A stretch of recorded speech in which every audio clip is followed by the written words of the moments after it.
The day I met Tom was ordinary until it wasn't. I was in the middle of my shift at the appliance store, my mind on selling dishwashers and fridges, when he walked in. He looked lost among the aisles of shiny new machines. "Can I help you find something?" I asked, stepping up with my best customer smile. "Yeah, I need a good dishwasher for my folks. They've been nagging me about getting a new one," he replied, looking relieved to have some help. We walked over to the latest models, and I started into the details, the energy efficiency ratings, the capacity, different features. I could tell he was impressed. "This one's pretty top-notch. It's got all the bells and whistles your parents could want," I explained, pointing out the sleek design. "You sure know your stuff," he said with a chuckle. I wouldn't have guessed half of this stuff. Girls usually aren't into all these techie details, right? I just smiled, used to the comment. Well, I like to prove people wrong. We talked more about the specs, and eventually, he picked one out. "Thanks for the help. I would have been here all night figuring this out." "Glad I could help. Your parents are gonna love it," I said, ringing up the sale. That could have been the end of it, but as I was closing up shop, Tom was there again, leaning against his car, waiting. "Hey," he said as I approached. "I was thinking, maybe you could help me set it up. Just to make sure I get all the features working right. And maybe grab a coffee afterward?" I hesitated, a bit taken aback. "Sure, I guess. Just let me grab my things." Over coffee, Tom was easy to talk to. He had a lightness about him that made you want to open up. We talked about everything: work, movies, music. When he asked about my family, I kept it simple. Not much to tell, really. Raised by my grandma, now it's just me.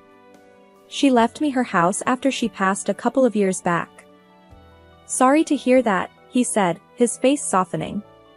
"Must be tough, being on your own." "It's all right. Keeps things simple." I shrugged, not wanting pity. "What about you? You mentioned your family earlier," I prodded, changing the subject. "Oh, the whole crew. My parents, 2 younger sisters, all crammed into one apartment. It's chaotic but fun," he laughed. "You'll meet them, I'm sure. They'd love to meet the girl who finally made me do my dishwasher duty." After that day at the cafe, things between Tom and me picked up speed like a whirlwind. We started meeting more, each date smoothly leading into the next. The connection was undeniable, we could talk for hours and still find things to laugh about. Before I knew it, love wasn't just a possibility, it was the real, palpable thing between us.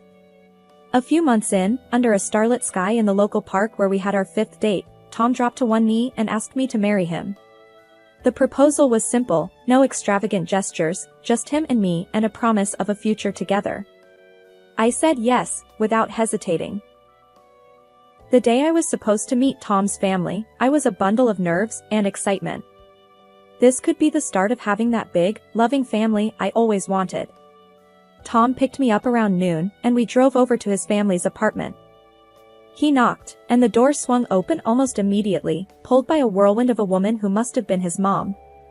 "Tommy. And you must be Carly," she exclaimed, pulling me into a hug that nearly knocked the breath out of me. Come in, come in."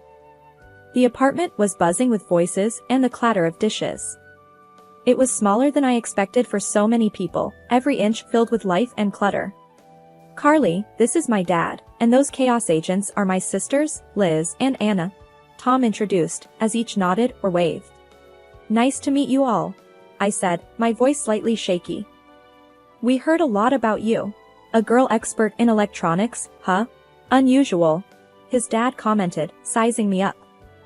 I smiled, trying to take it in stride. "Yeah, I've been into it since I was a kid. Keeps me on my toes." As we all settled into the cramped living room, Tom's mom brought out some snacks, and the interrogation began. "So, Carly, Tom says you're all on your own now?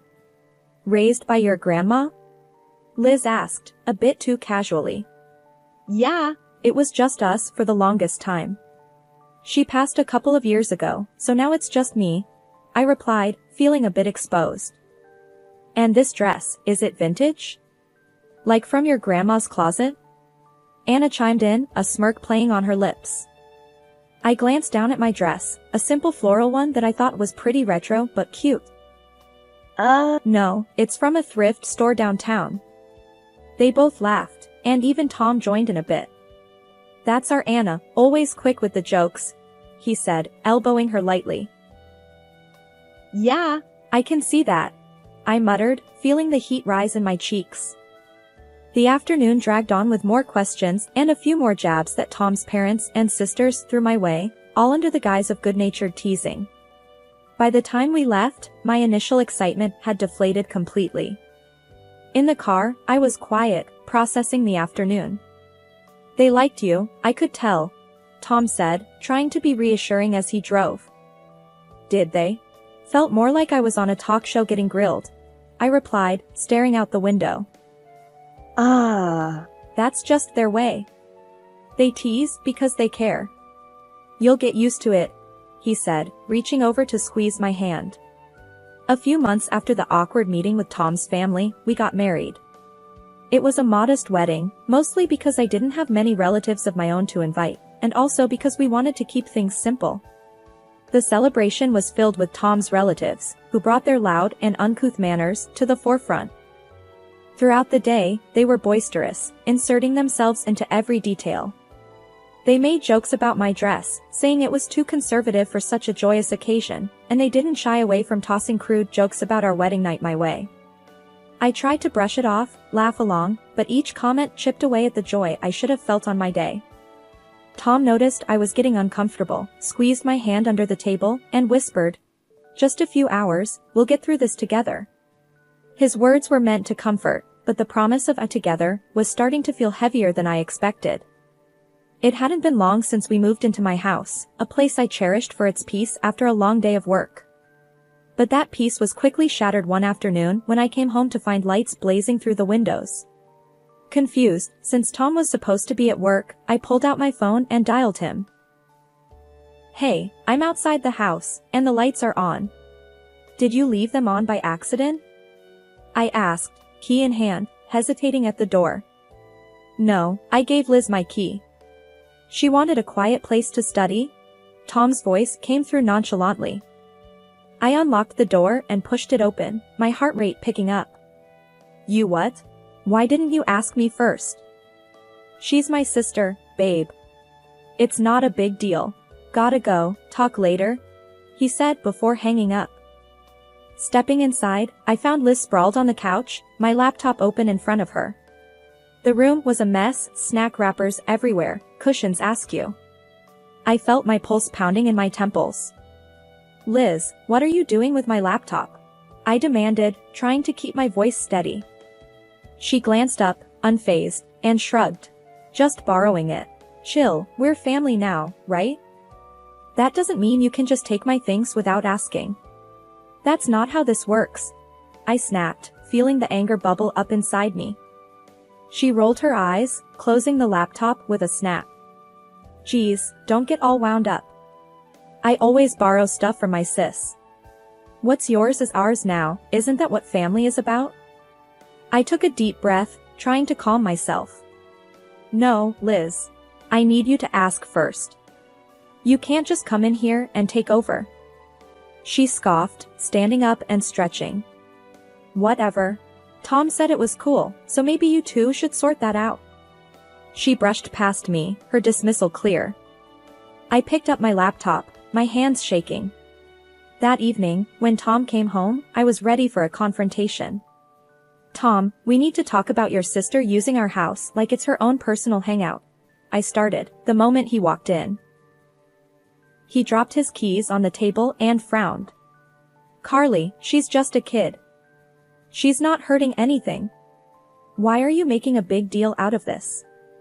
"She's not a kid, she's an adult, and she's disrespecting our space. Your family is overstepping, and you need to see that," I argued, feeling my frustration grow as he stood there, unmoved. "Look, my family is just like that. They're open with each other. You're being too uptight about it," he countered, his voice raising slightly. "Open doesn't mean entitled to invade my privacy or take my things without permission, Tom. That's not open, that's overbearing, and it's not okay. I shot back, my voice echoing in the now tense room. Tom sighed, rubbing his forehead. Okay, I'll talk to her. Just, try to be a little more flexible. Yeah. For me? After he went to call Liz, I sat down, feeling defeated. The ease with which my sanctuary had been invaded left me uneasy. I had always valued my space and privacy, but now I wondered just how much of that I'd have to give up. I thought weekdays were tough, but weekends turned out to be the real trial. It started one Saturday when Tom casually mentioned that his parents wanted to drop by. I didn't think much of it then, figured it'd be a quick hello and Goodbye. boy, was I wrong. That morning, I was sipping coffee in the kitchen when the doorbell rang. Tom hadn't even gotten out of bed yet, and there they were, his parents, bursting through the door like it was their own. Morning, Carly. His mom greeted loudly, as if it was the middle of the day. We thought we'd come and spend the day. Hope that's all right? I was cornered, not really given a chance to say no. Sure, Come in. I managed, stepping aside as they barged in with bags of who knows what. His dad didn't waste any time. Where's Tom? Still sleeping? That boy could sleep through a tornado. I just nodded, feeling my weekend relaxation slipping away. Soon, Tom stumbled in, rubbing his eyes. Oh, hey, Mom, Dad. What's up? Just thought we'd visit. We brought stuff for a barbecue. You got charcoal, right? His dad said, already heading to the backyard. The day blurred into a chaos of cooking, laughing, and more family members than I expected turning up. It wasn't long before Tom's sisters arrived, and the house filled up with noise and people. They took over the living room, the kitchen, every bit of space, while I was nudged here and there, my role reduced to that of a spectator in my own home. I tried to keep my cool, even managed to smile through it all. But when his mom started directing me around, that's when I felt the pinch. Carly, darling, could you whip up some of your salads? And maybe see if we need anything from the store? It was more a command than a request, and it stung. Sure, I'll check what we have, I said, forcing politeness. As the day wore on, the visit morphed into a full takeover. They sprawled out, watched my TV, changed the settings, ate my food, and left dishes everywhere. It felt more like an invasion than a family gathering. By evening, I was exhausted, physically and emotionally. I found Tom in the midst of it all, laughing and sharing stories. Pulling him aside, I hissed, "Can we talk?" "What's up?" He looked puzzled, clearly oblivious to my growing frustration. "This can't happen every weekend," I said flatly. "Your family takes over the house like it's theirs, and I feel pushed out." "It's too much, Tom." He looked taken aback, then defensive. "They're just enjoying themselves, Carly. It's what families do." "You're overreacting." "Overreacting?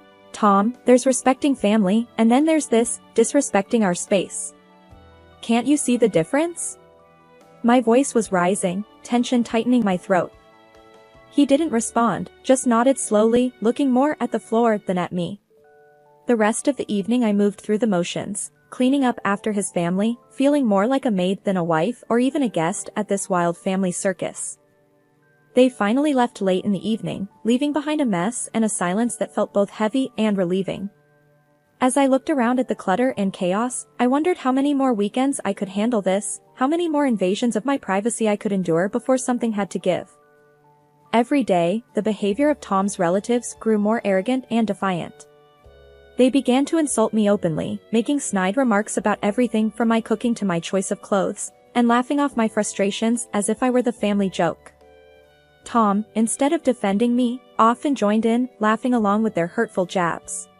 This constant disrespect and belittlement became too much to bear. After one particularly harsh comment from his sister that Tom laughed at, I couldn't hold back anymore. We had a blazing row that night, where I told him I felt more like an intruder in my own home than his wife. That was the last straw. Hurt and angry, I packed a small bag and moved into the spare room, locking the door behind me. I was jolted awake early Saturday morning by the sound of my bedroom door creaking open. Groggy and disoriented, I squinted through the dim light to see Tom's parents shuffling around my room, peeking into my closet, inspecting my furniture. After the quarrel with Tom, I'd been sleeping here alone, finding some solace in the little privacy I had left. "What are you doing in here?" I snapped, pulling the sheets tighter around me as I sat up. "Oh, just checking out the room." Tom's mom chirped, not a hint of shame in her voice. "This is the best room in the house, you know." His dad nodded, poking his head through my curtains. "Yep, from today, we're thinking this will be ours. It's the most comfortable and beautiful in the house, after all." My mouth fell open. "What? No, you can't just decide that." They both laughed, as if I told a good joke. "Well, it's settled. We're moving in here. Gave our apartment to Liz," his mom added, as though it was the most natural thing in the world. I threw off my covers and marched straight to Tom, finding him in the kitchen, sipping coffee. "Tom, we need to talk. Now. Your parents can't just take over my room. This has gone too far." Tom looked up, his expression unreadable. "Carly, they need a place to stay. It's family. They think this room will suit them best." "Suit them? It's my room, in my house," I protested, my voice rising. He shrugged, a casual dismissal that made my blood boil. "Look, why don't you move your stuff to the attic? We can fix it up, make it nice for you." I stared at him, stunned. "The attic? Really? That's what you think of me now?" "It's not like that, Carly. It's practical, is all," Tom said, his tone flat. His parents chimed in, agreeing. "Yes, dear, be reasonable. We're family. And tomorrow, we're off to the city for your sister-in-law's wedding. You'll have the whole week to get the room ready for us." The whole room spun around me as they spoke. My home, my sanctuary, was being stripped away, piece by piece, by the very people who were supposed to respect it. As soon as the front door closed behind Tom and his parents, the silence of the house felt like a heavy blanket had settled over me. I was alone, finally, but the weight of what had transpired sat thick in my chest. They were gone for the week, and the thought of them returning to claim my room, the best part of my sanctuary, made my stomach churn. I paced the living room back and forth, my thoughts racing. This wasn't just about them taking over my space, it was about respect, and it was clear I wasn't getting any. Every corner of the house reminded me of the dismissals, the laughter at my expense, and Tom's complacency. Enough is enough, I muttered to myself. The decision crystallized in my mind with a clarity that surprised even me. I wasn't going to be pushed around in my own home anymore. First things first, I needed to secure my house. I called a locksmith, explaining the urgency. I need all the locks changed. Today, if possible. The locksmith was understanding and promised to be there within the hour. As I waited, I gathered Tom's and his parents' belongings. It felt surreal, packing up their things like I was erasing their presence from my life. But with each item I placed into the boxes, I felt a bit more of my resolve hardening. By the time the locksmith arrived, I had piled everything neatly by the door. I explained what I needed, and as he worked, changing lock after lock, I felt the first true wave of relief wash over me. "Are you sure about this, ma'am? They won't be able to get back in?" the locksmith asked, a final confirmation before he finished. "I'm sure. Thank you," I replied, my voice steady. With the house secured, I stood outside, looking at the pile of their belongings. It was done. I'd taken the first real step towards reclaiming my life. But I knew this was just the beginning, there would be fallout. When they returned a week later, the confusion and anger on their faces as they found themselves locked out were exactly as I had anticipated. Tom was the first to react. "Carly, what the hell is this? Why are our things outside?" he shouted from the other side of the door, his knocks loud and persistent. "This is my house, Tom. I told you, I'm done being disrespected," I shouted back, not opening the door. "You can't just lock us out. This is my home too, Carly."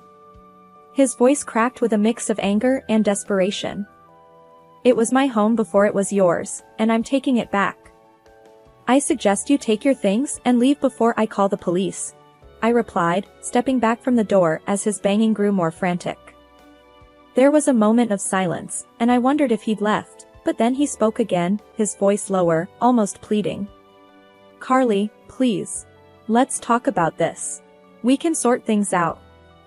No, Tom. It's too late for talking. I've made my decision. Please, just go. The finality in my voice seemed to reach him, and the sounds from outside started to fade. They were taking their things. It was over. After a few days, my phone was bombarded with messages and calls from Tom. He was begging, saying anything to get me to let him back into the house. But it all just seemed like he was looking for convenience, not really about making amends. He missed the comfort, the space, not the respect and love that should have been the foundation of our marriage. One afternoon, while I was tidying up the remnants of what used to be our shared life, there was a loud knock at the door. I opened it to find Liz, Tom's younger sister, her face twisted in anger. You've ruined everything, she yelled the moment I cracked the door open. Because of you, we're all crammed back into that tiny apartment. I can't even have my boyfriend or friends over anymore. I stood there, door half open, feeling a mix of anger and pity. Liz, this isn't my problem. You need to leave. She tried to say more, her words sharp and accusing, but I wasn't having any of it. I pointed firmly towards the street. Go. Now. This is my home, and you have no right to come here and blame me for your issues. Liz huffed, mumbled something under her breath, and stormed off. I shut the door with a resounding thud, leaning against it as I let out a long sigh. It seemed like the chaos would never end. The real test came a few days later. I was walking home from the grocery store when I heard familiar voices calling out my name. It was Tom's parents, waiting for me at the end of the street. As soon as I was in earshot, they started hurling insults. You selfish, stupid girl. Look what you've done to our family. His mom shouted, her finger wagging in my face. You think you're better than us, keeping that house to yourself. His dad chimed in, his voice booming down the street. I stood there, groceries in hand. I did what I had to do for my own peace. You should leave now, I said calmly, though my heart was racing. That's right, you greedy.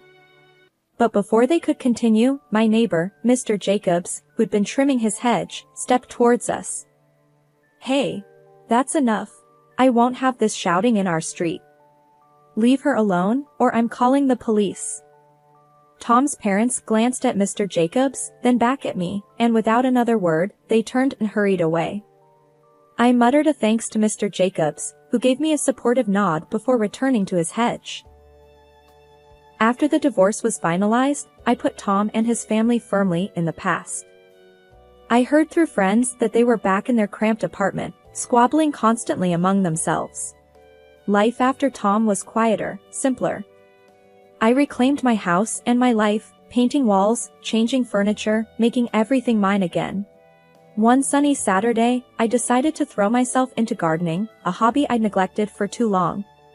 As I was pulling weeds and planting flowers, my neighbor, Mr. Jacobs, leaned over the fence. Looks like you're making quite the change out here, he called out, a friendly twinkle in his eye. Yeah. I figured it was time to spruce things up a bit. Make it feel like new, I replied, wiping sweat from my brow. Need a hand? I've got some tools that might help, he offered. Actually, that would be great. Thank you, Mr. Jacobs. I smiled, grateful not just for the tools, but for the company. As we worked side by side, Mr. Jacobs shared stories of his own life changes and challenges, making me feel less alone in my journey. You know, Carly, starting over isn't a sign of giving up. It's a sign of being strong enough to move forward, he said, patting down some soil around a new plant. I nodded, feeling the truth of his words settle in. I'm starting to see that. It's tough, but I guess it's worth it. After Mr. Jacobs left, I sat on my porch, sipping tea, and really looked at my garden, my home. It was transforming, and so was I. The sense of peace was new, hard-won, and deeply cherished. That night, I made dinner for myself, a simple meal enjoyed at my kitchen table by the window. The house was quiet, but it was a good quiet, filled with potential and new dreams. I was on my own, yes, but I was truly myself again, stronger and surer than before. Life had thrown me curves, but here I was, ready to face whatever came next with a brave heart and a clear mind.